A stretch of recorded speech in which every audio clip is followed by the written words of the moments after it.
यदि आप चाहते हैं सरकारी बैंकों में क्लर्क के पदों पर काम करना तो आपके लिए जबरदस्त भर्ती आ चुकी है। लगभग 11 बैंकों में ये आपके क्लर्क की भर्ती होने वाली है, जिसमें पदों की बात करें तो 11,403 पदों पर होने वाला है, जिसके लिए ऑनलाइन आवेदन की प्रक्रिया भी आरंभ हो चुकी है। इस वीडियो में मैं आपको पूरी प्रोसेस दिखाने जा रहा हूं कि कैसे आप इस भर्ती का फॉर्म भर सकते हैं, कौन लोग फॉर्म को भर सकता है, आपकी उम्र सीमा क्या है, क्वालिफिकेशन क्या होनी चाहिए, फॉर्म फिलअप की प्रक्रिया कब से कब तक आप कर सकते हैं, सारी चीजें इस वीडियो में बताई गई है। तो इस वीडियो को ध्यानपूर्वक देखिए और फॉर्म भरने का तरीका भी आप जान पाएंगे कि भाई फॉर्म को कैसे भरना है, ताकि फॉर्म भरने में किसी भी प्रकार की कोई मिस्टेक या कोई समस्या आपको नहीं होगी। वीडियो को अभी तक आपने लाइक नहीं किया तो एक लाइक जरूर कर दीजिए। चैनल पे नए हैं तो सब्सक्राइब जरूर कर लीजिए। इस प्रकार की जो भी अपडेट होगा ना, आपको आगे भी मिलता रहेगा। देखिए, इस भर्ती से संबंधित जो भी अपडेट है या इसका अप्लाई का जो लिंक है, अगर आपको जानना है तो गूगल में ऑनलाइन अपडेट एसटीएम लिखेंगे, ये जो वेबसाइट है आपको देखने को मिलेगा। नीचे जब आप आएंगे ना, लेटेस्ट अपडेट में ही ये जानकारी मिलेगा। IBPS clerk vacancy. देखिए, आईबीपीएस क्या है ना कि जितने भी बैंक में भर्ती होती है ना, उन भर्ती को ये कंडक्ट करवाती है। तो आईबीपीएस के द्वारा ही ये जो भर्ती है आपकी होने वाली है। जब इस पर आप क्लिक करेंगे तो आपको जानकारी मिल जाएगा कि भाई ये भर्ती कितने नंबर ऑफ सीटों पर है। पद की बात करें तो ये क्लर्क के आपके पद होने वाले हैं और ये भर्ती हर साल आपको आती है। ऐसा नहीं है कि पहली बार ये भर्ती आई है, हर साल आता है। अभी देखेंगे ना, आईबीपीएस सीआरपी 16 है। इससे पहले साल जो आया था वो 15 था, इससे पहले आया था वो 14 था, फिर अगले साल आएगा तो ये 17 हो जाएगा। बाकी इसका फॉर्म फिलअप की प्रक्रिया 1 अगस्त से आरंभ हुई है। 21 अगस्त तक फॉर्म फिलअप की जो प्रक्रिया है आप कर सकते हैं। फॉर्म भरने के लिए आप ऑल इंडिया से अप्लाई कर सकते हैं, मतलब भारतीय नागरिक फॉर्म को भर सकता है। आप किसी भी मान्यता प्राप्त यूनिवर्सिटी से अगर स्नातक की पढ़ाई किया है किसी भी सब्जेक्ट से, तो फॉर्म को आसानी से भर सकते हैं। और स्थानीय भाषा का ज्ञान होना चाहिए। स्थानीय भाषा का मतलब क्या हुआ कि ये भर्ती जो है ना, हर स्टेट के लिए यहाँ पर निकाला गया है। तो हर स्टेट का एक अलग लोकल लैंग्वेज होता है। जैसे मैं बात करूँ बिहार का, तो बिहार का जो लोकल लैंग्वेज है हिंदी है, उर्दू है। तो इन दोनों में से कोई भी भाषा आप जानते हैं तो बिहार से अप्लाई कर सकते हैं। आप उत्तर प्रदेश से है मतलब नहीं है, आप किसी भी राज्य से अप्लाई करना चाहे कर सकते हैं। वहाँ का लोकल लैंग्वेज आप जानते हो तो ही आप वहाँ से अप्लाई करिएगा। अभी मैं दिखा दूंगा कि किस स्टेट में कितनी भर्ती है, किस बैंक में, वो चीज़ें चेक कर लीजिएगा, फिर आपको अप्लाई करना है। फिर उम्मीदवार को क्या है ना कि कंप्यूटर का ज्ञान होना चाहिए, क्योंकि बैंक में जॉब आपको मिल रहा है तो बैंक में जो भी काम होता है वो ऑनलाइन होता है, कंप्यूटर पे होता है। तो ये नॉलेज भी होना चाहिए। और जो कैंडिडेट फॉर्म को भरेगा कम से कम 20 साल का होना चाहिए। अधिकतम की बात करें तो 28 साल है। एज में जो रिलैक्सेशन है वो मिलता है। जैसे ओबीसी के जो बच्चे होते हैं ना, उनको 3 साल, एससी और एसटी वाले कोई बच्चे होते हैं तो इनको 5 साल का छूट देखने को मिलता है। डॉक्यूमेंट की बात करें तो इसमें आपकी आधार कार्ड, आपकी जाति निवास की जो जानकारी है वो, और जो भी आपकी क्वालिफिकेशन है उसकी जानकारी आपको देना होता है। एक लाइव फोटो कैप्चर करना होगा, सिग्नेचर देना होगा, लेफ्ट थंब इम्प्रेशन देना होगा, हेड राइटिंग डिक्लेरेशन आपको देना होता है। चयन प्रक्रिया की बात करें तो इसमें क्या है ना कि सबसे पहला चीज है कि आपका प्रारंभिक परीक्षा होगी, फिर मुख्य परीक्षा होगी, फिर इंटरव्यू होगा, फिर डॉक्यूमेंट वेरिफिकेशन होकर आपकी ज्वाइनिंग प्रक्रिया हो जाएगी। अब देखिए, यहाँ पर आप भर्ती अगर देखना चाहें ना तो स्टेट वाइज देख सकते हैं। जैसे अंडमान एंड निकोबार में देखेंगे 18 भर्ती है, आंध्र प्रदेश में 186 भर्ती है, अरुणाचल प्रदेश में 45 है, असम में 349 भर्ती है। इसी अनुसार हर स्टेट में, जैसे बिहार में भर्ती आप देखेंगे 491 पदों पर भर्ती है। तो यहाँ पर स्टेट वाइज भी भर्ती आपको जो है बता दी गई है, जिसको कोई देखना चाहे तो देख सकते हैं। बाकी यहाँ पर जो भी इंपॉर्टेंट डेट है वो है, अप्लाई करने का सारा प्रोसेस बताया गया है। किसी को फॉर्म को भरना है तो यहाँ से डायरेक्ट ऑनलाइन अप्लाई करेगा। उससे पहले मैं कहूँगा कि एक नोटिफिकेशन में डाउनलोड कर कर इस भर्ती का थोड़ा सा दिखा देता हूँ कि भाई किस स्टेट में कितनी भर्ती किस बैंक में है। तो जब इस नोटिफिकेशन को स्क्रॉल करेंगे, 39 नंबर पेज में इस भर्ती का जानकारी आपको दिया गया है। जैसे अंडमान निकोबार में जो भर्ती है, जैसे यहाँ पर बैंक का नाम दिया गया है, ये बैंक ऑफ बड़ौदा है। जहाँ पर देखेंगे ना, एससी में 0 भर्ती है, एसटी में 0 है, ओबीसी में 0 है, ईबीसी में 0 है, जनरल में 0 है। मतलब इस बैंक में कोई भर्ती है ही नहीं। जब आप अप्लाई करेंगे ना तो उस समय आपसे प्रेफरेंस भी बोलेगा कि बैंक का दीजिए, किस बैंक में काम करना चाहते हैं। तो उस समय ये काम करेगा आपको कि पहले देख लीजिए आप जिस राज्य से अप्लाई करते हैं उस राज्य के किस बैंक में भर्ती है, किस कैटेगरी में। जैसे इसमें भी देखिए बैंक ऑफ इंडिया में भर्ती नहीं है, यहाँ पर बैंक ऑफ महाराष्ट्र में भर्ती नहीं है, केनरा बैंक में आपकी भर्ती है 15 सीटों पर, इसके अलावा सेंट्रल बैंक में 1 सीटों पर है, इंडियन बैंक में भर्ती नहीं है। तो एक बार इसको देख लेना है आप अप्लाई करने से पहले। हर स्टेट का यहाँ पर जो है जानकारी आपको देखने को मिल जाता है, इसलिए मैंने बताया कि इसको आप जरूर एक बार चेक कर लीजिएगा। अब चलिए मैं आपको अप्लाई का जो प्रोसेस है सिखाता हूँ। कोई लोग इच्छुक है, कोई एलिजिबल कैंडिडेट है, कोई अप्लाई करना चाहता है तो अप्लाई कैसे करेगा। ऑनलाइन अप्लाई वाले लिंक पर जब आप क्लिक करेंगे ना तो यहाँ पर आपको सारा डेडलाइन बता दिया गया है, और यहीं पर एक ऑप्शन देखिए मिलता है ना, click here for new registration, जिस वाले विकल्प पर आपको क्लिक करना है। अब जैसे ही यहाँ पर क्लिक करते हैं आपके सामने ये जो फॉर्म है वो खुलता है। अब ये फॉर्म मैं अपने स्क्रीन पर, कंप्यूटर के स्क्रीन पर चलकर भरकर आपको बताते हैं फॉर्म को कैसे अप्लाई करना है। जिसमें सबसे पहला चीज है कि आपको बेसिक इन्फॉर्मेशन देना है। जैसे आपका जो भी नाम है ना, अपना फर्स्ट नेम लिखेंगे और फर्स्ट नेम को दोबारा से कंफर्म करेंगे, मिडिल नेम है तो इसमें, लास्ट नेम यहाँ पर। जैसे किसी का नाम राम कुमार शर्मा है तो राम फर्स्ट नेम होगा, middle name Kumar, Sharma last name आपका हो जाएगा। नीचे आएंगे तो वही आपका पूरा नाम यहाँ पर आपको देखने को मिलता है। अगर आपने कभी भी नाम चेंज किया तो यस करें, नहीं तो नो वाले विकल्प पर क्लिक करेंगे। जो भी आपका मोबाइल नंबर है, मोबाइल नंबर दर्ज करेंगे, मोबाइल नंबर को दोबारा से कंफर्म करेंगे। कोई अल्टरनेट नंबर है तो यहाँ पर देंगे, अन्यथा इसको छोड़ सकते हैं। फिर यहाँ पर पूछता है कि ये जो नंबर है आपका है तो सेल्फ चुने, अगर आपके पेरेंट या रिलेटिव का है तो उसको चुन सकते हैं। आपको अपना ईमेल आईडी देना है और यहाँ से डोमेन में @gmail.com को चुनना है।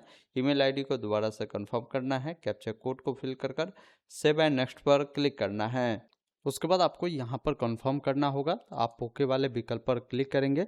आपका जो नंबर है देखने को मिलता है, इस पर ओटीपी भेजना होगा। सेंड ओटीपी पर जब क्लिक करेंगे उससे पहले बोल रहा है कैप्चा कोड फिल करें, फिर सेंड ओटीपी पर आपको क्लिक करना है। तो आपके जो नंबर है ना उस पर ओटीपी जाता है, उस ओटीपी को यहाँ पर आपको क्या करना है ना, फिलअप कर देना है और वेरीफाई ओटीपी पर क्लिक करेंगे। इसी अनुसार आपको अपने ईमेल पर भी सेंड ओटीपी क्लिक करना है, कैप्चा कोड को फिल कर। इस प्रकार आपका ये दोनों वेरीफाई होगा, नेक्स्ट वाले विकल्प पर क्लिक करना है। इस प्रकार आपका जो रजिस्ट्रेशन है कंप्लीट होता है, आपका रजिस्ट्रेशन नंबर, पासवर्ड मिल जाता है। यहाँ पर क्या है ना कि आपको फ़ोटो अपलोड करना होता है, उसका आप गाइडलाइन भी देख सकते हैं। इस पर क्लिक करेंगे तो बताएगा कि भाई इस प्रकार का फ़ोटो जो है ये नहीं चलने वाला है, ये आपको विशेष तौर पर ध्यान रखिएगा। बाकी वैलिड फ़ोटो किस प्रकार होगा, तो इस प्रकार का फ़ोटो आपका वैलिड होगा।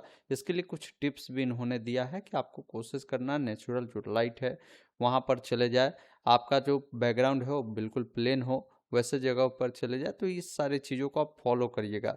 फ़ोटो आपको जो है यहाँ पर अपलोड करने के लिए यहाँ पर चूज वाले विकल्प पर क्लिक करेंगे, चूज फाइल पे, और जहाँ भी फ़ोटो होगा आपका फ़ोटो यहाँ पर देखने को मिल जाता है।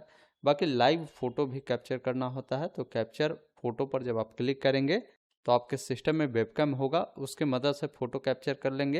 या मान लीजिए आपके सिस्टम में वेबकैम नहीं है, मोबाइल से कैप्चर करना चाहते हैं, तो क्लिक हेयर टू स्कैन पर क्लिक करेंगे। अपने मोबाइल फ़ोन से इस क्यूआर कोड को क्या करेंगे ना, स्कैन करेंगे। वहाँ पर आपको कैप्चर फ़ोटो का ऑप्शन मिलेगा, जिस पर क्लिक करना है और फ़ोटो कैप्चर कर लेना है। उसके बाद ऑप्शन मिलेगा यूज फ़ोटो, जिस पर आप क्लिक करेंगे तो यहाँ पर आपका जो फ़ोटो है वो देखने को आपको मिल जाता है।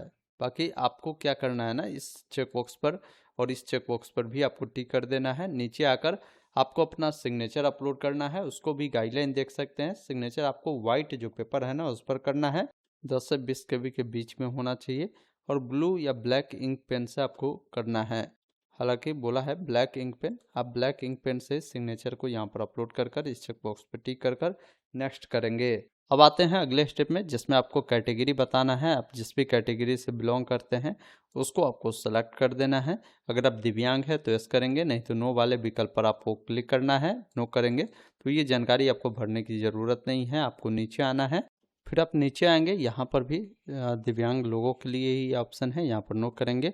माइनॉरिटी कम्युनिटी से अगर आप आते हैं तो यहाँ पर आपको यस करना है। रिलीजन बताना है, किस धर्म से आप बिलोंग करते हैं, हिंदू, मुस्लिम, सिख, ईसाई, वो आपको यहाँ पर बताना है। अन्यथा किसी का उनके रिलीजन का नाम नहीं है ना, तो वैसे स्थिति में आपको यहाँ पर अदर चुनकर अपना रिलीजन का जो नाम है यहाँ पर लिख देना है। अगर आपके पास कोई एक्सपीरियंस है, चाहे वो गवर्नमेंट सेक्टर का हो, प्राइवेट सेक्टर का हो या पब्लिक सेक्टर अंडरटेकिंग का हो, तो आप यस करें, नहीं तो नो वाले विकल्प पर क्लिक करेंगे। अगर आप एक्स सर्विसमैन हैं तो यस करें, नहीं तो नो वाले विकल्प पर क्लिक करें। डिसेबल एक्स सर्विसमैन है तो उसके बारे में आपको जानकारी देना होगा। यदि आप डिपेंडेंट है सर्विसमैन किल्ड इन एक्शन का, तो आप यहाँ पर यस नो में उसके बारे में जानकारी देना है। कोई अगर महिला विधवा है या डिवोर्स उनकी हो चुकी है तो उन सबको रिलैक्सेशन मिलता है। अगर ऐसा है तो यस करिए, नहीं तो नो वाले विकल्प पर आपको क्लिक करना है। अब यहाँ पर आपसे पूछा जाता है कि जो IBPS में क्लर्क की जो भर्ती निकाली गई है, इससे पूर्व में ये भर्ती हर साल आती है। अगर आपने उसमें अपेयर हुआ था तो आप यहाँ पर यस कर सकते हैं। ये आपका जो अटेम्प्ट है, ये कौन सा अटेम्प्ट है। जैसे इससे पहले मान लीजिए मैंने 3 बार एग्ज़ाम दे दिया है, तो यहाँ पर मैं लिखूँगा 3। अब इसमें से किस किस में आपने जो है बैठा था। जैसे मान लीजिए मैंने जो है 13वीं 14वीं और 15वीं कंट्रोल के साथ सिलेक्ट कर कर इस प्रकार आप बता सकते हैं। अगर ऐसा है ही नहीं, आप पहली बार ही इसका एग्ज़ाम दे रहे हैं, तो यहाँ पर आप नो कर दीजिएगा, ये जानकारी देने की ज़रूरत नहीं होगी। उसके बाद यहाँ पर पूछता है यदि आपने नेशनल अप्रेंटिसशिप में ट्रेनिंग ले रखा है तो यस करें, नहीं तो नो वाले विकल्प पर आप क्लिक कर सकते हैं। नीचे आएंगे, नेशनलिटी में इंडियन चुनना है। फिर आपको जो अप्लाई करना है वो किस स्टेट से करना है, उस स्टेट का जब चुनाव करेंगे तो स्टेट का कोड यहाँ पर देखने को मिलता है। बाकी यहाँ पर देखिए आपको जो लोकल लैंग्वेज का जो प्रेफरेंसी है ना वो देना होता है। जैसे मैं बिहार से अप्लाई कर रहा हूँ तो बिहार के लिए 2 लोकल लैंग्वेज है, या तो आप हिंदी जानते हैं तो इसको चुनें, उर्दू जानते हैं तो इसको चुनेंगे। अब जैसे इसको सिलेक्ट आप करेंगे तो पूछता है कि ये जो लैंग्वेज है आप पढ़ना लिखना बोलना जानते हैं, समझना जानते हैं, तो इस चेकबॉक्स पर आप टिक कर देंगे। साथ में जो लोकल लैंग्वेज है ये आपने अगर 10वीं में पढ़ाई किया था और 10वीं की मार्कशीट पर ये मेंशन भी होना चाहिए कि आपने उससे पढ़ाई किया है, तो आप यहाँ पर यस कर दीजिएगा है तो। उसके बाद यहाँ पर क्या है ना कि आपको इस चेकबॉक्स पर टिक करना है, क्योंकि आप बता रहा है कि हमने जो है 10वीं में इससे पढ़ा है। कोई लोग अगर मान लीजिए 10वीं में लोकल लैंग्वेज नहीं पढ़ा है लेकिन वो जानता है तो यहाँ पर नो करेगा, तो उनका क्या है ना कि ये अलग से लोकल लैंग्वेज का जो टेस्ट है वो होगा। आपको इस चेकबॉक्स पर टिक करने की ज़रूरत है। अगर आप जानते हैं तो यहाँ प्रेस कर कर इस चेकबॉक्स पर टिक कर देंगे, या आप को कुछ यहाँ पर करने की ज़रूरत नहीं है। अब यहाँ पर सेंटर पूछ रहा है, प्रिलिमिनरी जो एग्जामिनेशन होगा ना इसका सेंटर आप कहाँ रखना चाहते हैं। 2 विकल्प पूछता है, तो 2 विकल्प आप यहाँ से जो है चूज कर दीजिएगा। मेन एग्जामिनेशन के लिए आप कहाँ सेंटर रखना चाहते हैं उसको यहाँ से आपको चूज कर देना है। फिर आपको नीचे आना है, यहाँ पर आपको बताना है जो एग्जामिनेशन होगा उसका मीडियम जो है इंग्लिश हिंदी रहेगा, आप इसको सिलेक्ट कर दीजिएगा। फिर आईडी प्रूफ के लिए कौन सा डॉक्यूमेंट दे रहा है इसको आप चूज कर यहाँ पर डॉक्यूमेंट की सूची मिलता है, जैसे आधार कार्ड, पैन कार्ड, पासपोर्ट, आप क्या देना चाहते हैं उसको चूज करेंगे। जैसे मैं आधार कार्ड देना चाह रहा हूँ तो आधार कार्ड चूज किया। आधार नंबर यहाँ पर दर्ज करना है। जो भी आपका डेट ऑफ बर्थ है पहले यहाँ पर डेट चुनना है, जो मंथ हो, और जो भी साल हो उसको यहाँ पर चुनना है। फिर नीचे आएंगे, आपसे जेंडर पूछता है, लड़का है तो मेल, लड़की है तो फीमेल चुनेंगे। आपकी शादी हो चुकी है तो मैरिड, अन्यथा अनमैरिड वाले विकल्प पर क्लिक करेंगे। अब यहाँ पर अगर आप अपना आधार नंबर देना चाहें आधार कंसेंट के लिए तो अपना आधार नंबर देंगे। जो भी पैन नंबर है उसको आप यहाँ पर दर्ज कर सकते हैं। यहाँ पर पूछता है कि अगर आप जुड़वा भाई बहन है तो यस करें, नहीं तो नो वाले विकल्प पर आपको क्लिक करना है। पिताजी का नाम लिखना है, माताजी का नाम यहाँ पर लिखना है, और पिताजी का नाम दोबारा से कंफर्म करेंगे, माताजी का नाम दोबारा से आपको कंफर्म करना है। नीचे आएंगे, करस्पॉन्डेंस एड्रेस है, जैसे एड्रेस 1 में आप अपना विलेज लिखेंगे, एड्रेस 2 में पोस्ट ऑफिस, एड्रेस 3 में पुलिस स्टेशन। बाकी जो भी आपका स्टेट है वो बताना है, जो भी आपका डिस्ट्रिक्ट है वो बताना है, और जो भी आपका पिन कोड है ना यहाँ पर पिन कोड आपको बताना होगा। फिर आप नीचे आएंगे, यहाँ पर पूछता है कि अगर आपका करस्पॉन्डेंस एड्रेस परमानेंट एड्रेस समान है तो इस चेकबॉक्स पे टिक करें। अलग अलग है तो अलग अलग जानकारी को फिल करना है। यहाँ पर आपको एक एड्रेस GST इनवॉइसिंग के लिए चुनना होता है, कोई भी एड्रेस आप चुन सकते हैं। फिर जो भी एप्लीकेशन फी आपको लगता है ना वो देखने को मिलता है। अब ऑप्शन मिलता है वैलिडेट योर डिटेल, जिस पर क्लिक कर पहले देखें कि आपकी कोई जानकारी छूटी तो नहीं है। जानकारी सब कुछ सही रहेगा। फिर उसके बाद 7 नेक्स्ट पर क्लिक करना है। अब आते हैं अगले स्टेप में, जहां पर क्वालिफिकेशन की जानकारी देनी है। क्वालिफिकेशन आपका 21/8/2026 तक कंप्लीट हो जानी चाहिए। अब इसमें मैट्रिक के बारे में पहले पूछ रहा है कि मैट्रिक आपने किस बोर्ड से पास आउट किया है। बोर्ड का नाम आपको चुनना है और बाकी मैट्रिक आपने किस साल उत्तीर्ण किया है वो पासिंग ईयर चुनना है। जो भी महीना हो, जो भी डेट हो, उसका जो चुनाव है इस प्रकार आपको करना है और जो भी परसेंटेज है वो आपको यहाँ पर बताना है। इसी अनुसार जो आपने ग्रेजुएशन किया हो किस यूनिवर्सिटी से किया है, यूनिवर्सिटी का जो नाम है आपको यहाँ पर चूज करना है। उसके बाद जो डिग्री था, जैसे ग्रेजुएशन में आप कौन सा डिग्री से पढ़ाई किया था, जैसे बैचलर ऑफ आर्ट किया था, बैचलर ऑफ कॉमर्स किया था या बैचलर ऑफ साइंस किया था, बीई बीटेक किया था, वो चीज़ें आपको यहाँ पर बताना होगा। उसके बाद देखिए आपको ये बताना होता है कि उसमें कौन सा सब्जेक्ट आपका ग्रेजुएशन में था वो आपको चूज करना है। पासिंग डेट बताना है, जैसे सबसे पहले जो भी आपका साल होगा उसको आपको बताना होगा, जो महीना आपका होगा, जो डेट होगा, और इस प्रकार आपको उसका जो चुनाव है आपको करना है। बाकी जो भी परसेंटेज है वो आपको यहाँ पर बताने की ज़रूरत होगी। फिर आपको नीचे आना है, यहाँ पर पूछता है कि अगर आपने पीजी किया है तो पीजी के बारे में जानकारी आपको देना है, जैसे पीजी आपने किया है किस यूनिवर्सिटी से किया है, बाकी पीजी में आपका कौन सा सब्जेक्ट रहा था वो बताएंगे यहाँ पर, सॉरी डिग्री बताएंगे पीजी में, फिर जो भी आपका सब्जेक्ट था वो बताएंगे, फिर कब आपने पास किया है, क्या परसेंटेज है वो जानकारी देना है। उसके बाद आपको नीचे आना है, यहाँ पर पूछता है कंप्यूटर का नॉलेज है, कंप्यूटर को अगर आप ऑपरेट कर लेते हैं तो यहाँ पर आपको यस करना है।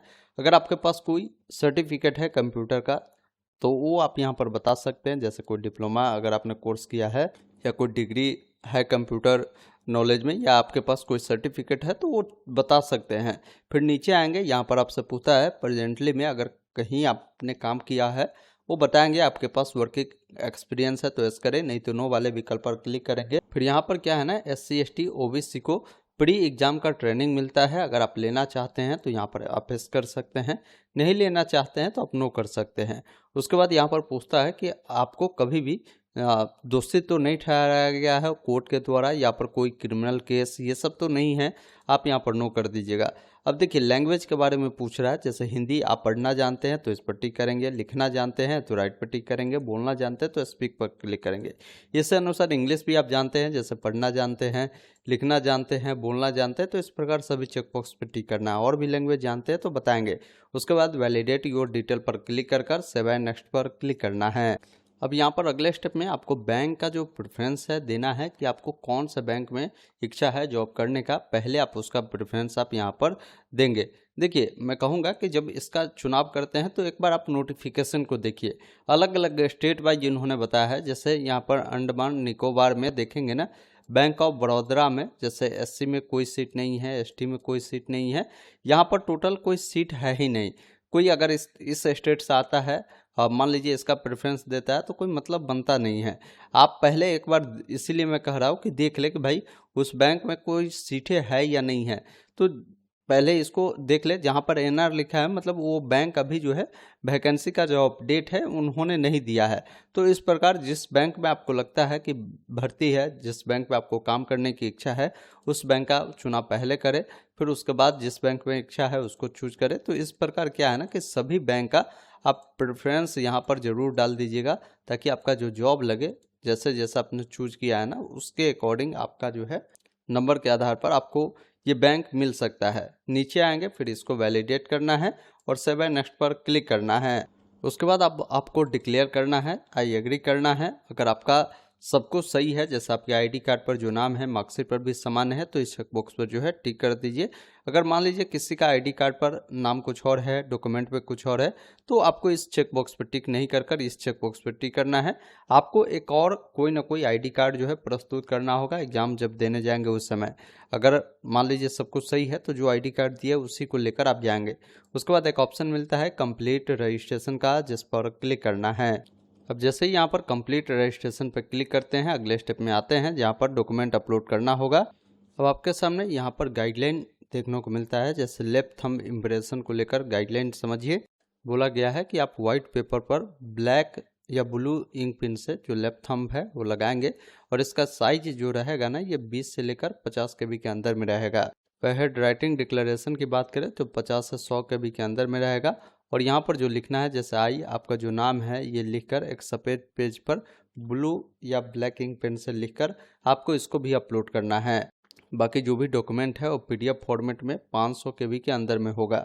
तो यहाँ पर लेफ्ट थंब और हेड राइटिंग डिक्लेरेशन 10th का जो सर्टिफिकेट मार्कशीट है उसको यहाँ पर अपलोड करेंगे। इस चेक बॉक्स पर टिक करेंगे और यहाँ पर भी आपको जो है बोल रहा है कि आप अपना डॉक्यूमेंट डिजी लॉकर से फैच करना चाहते हैं तो यस करें, नहीं तो नो करें। बाकी कैप्चा कोड को फिल कर सेव नेक्स्ट पर क्लिक करना है। उसके बाद यहाँ से ओके वाले विकल्प पर क्लिक करेंगे। अब जो भी पेमेंट आप पर लगता है वो पेमेंट देखने को मिलेगा। बिल टैक्स वाले ऑप्शन को चुनकर कैप्चा कोड को फिल कर सबमिट वाले विकल्प पर आपको क्लिक करना है। ओके वाले विकल्प पर आपको क्लिक करना है।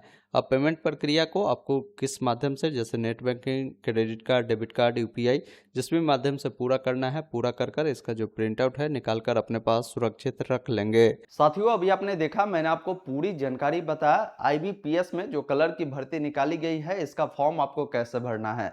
उम्मीद करता हूं आपने पूरी जानकारी समझा होगा। तो इस वीडियो को लाइक शेयर जरूर कीजिए उन दोस्तों के साथ जो दोस्त आपका बैंक में जॉब करना चाहते हो, वो भी कलर के पदों पर। जबरदस्त भर्ती है, अच्छी खासी सीटों पर भर्ती है। इस प्रकार की भर्ती साल में एक बार ही उनको देखने को मिलता है। बाकी ऐसा अपडेट आप चाहते हैं आगे भी आपको मिले तो चैनल को सब्सक्राइब कर लीजिए। अगर ये वीडियो फेसबुक पे देख रहे हैं तो पेज को फॉलो जरूर कीजिए, या फेसबुक से अगर अभी तक नहीं जुड़े हैं जुड़िए, लिंक मैंने दे दिया डिस्क्रिप्शन बॉक्स में। धन्यवाद। जय हिंद।